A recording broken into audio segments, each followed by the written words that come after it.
So this is a Chicago Music Exchange Andertons Fender Short Run Squire Jazzmaster. It's purple, and I converted it to Baritone 17 to 64, like Joey Landreth and Ariel Posen, those guys. Standard 25 and a half neck. It intonates, and yeah, it's pretty cool. So I'll let you kind of check it out, clean and dirty, and use the rhythm circuit and hear how that sounds. Check it out.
So there's a lot of stuff about Jazzmasters, and people talk about changing the pickups and changing the wiring, and you know, for a budget guitar, I got this used, not a scratch on it, $300 with a hard case.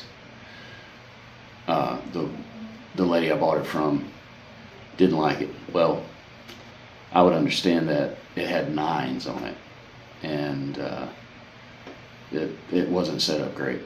So I set it up for baritone, and these Squires are great. I think I've got 7 Squires, and I put a lot of mileage on them. They sound wonderful. They play great. The trick about any offset guitar is the setup. There's a lot of stuff about these bridges. This is the Mustang style bridge, the roller, the big barrel saddles. Sounds fine. You got to get a good break angle. Sometimes you got to shim the neck, you know.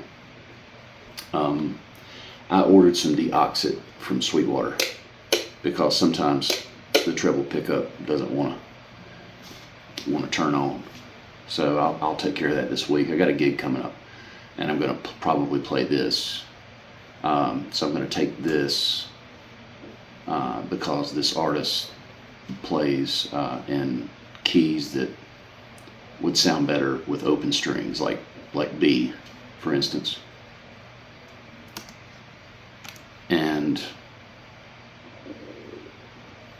I'll take this because I like these pickups. I like how they sound. And also, I'm going to probably take a Firebird. So that's a totally different job that does.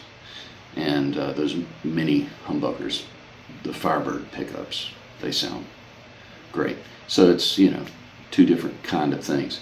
And the trim stays good on this. The secret to a Jazzmaster is this one screw right here. I'm trying to not get my computer screen in. It's that one screw. That one screw deals with the one spring in this plate. So that one screw deals with the plate. And the spring tension needs to equal the string tension. That's an old trick from Carl Verheyen. He uses that philosophy on his Stratocasters. So he matches the back of the Strat has the cavity and the claw and the springs, and he does 3 springs. So this is a lot easier to set up than a Strat because he changes the claw, etc., etc. Go watch that video. I'll put a link in the description. But that will help you philosophically set up tremolo units, especially Fender style tremolo units. So it's pretty simple, actually. So if you're playing the guitar and the strings are drifting sharp, that means you have too much spring. And the spring has so much tension on it, it's gently pulling your string sharp over time. So you just back off of the spring, and then that will not pull your strings high out of pitch.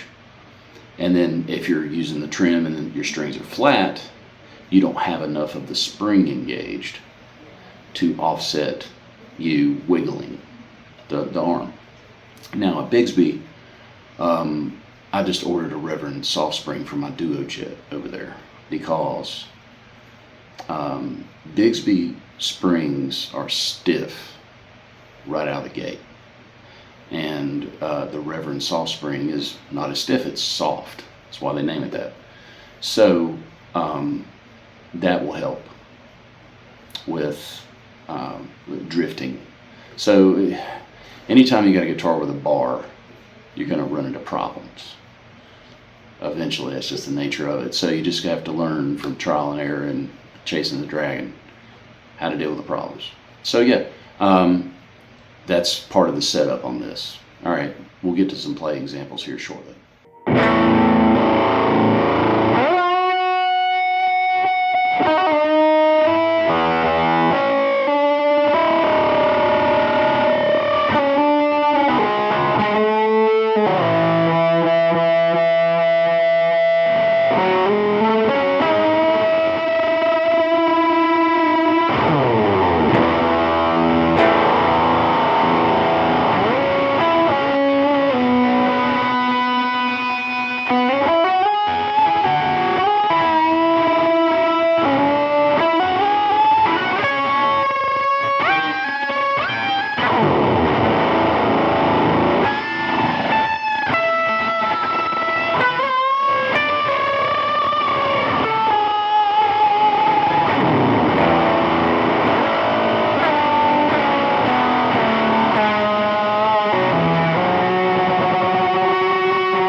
right, so those were some playing examples.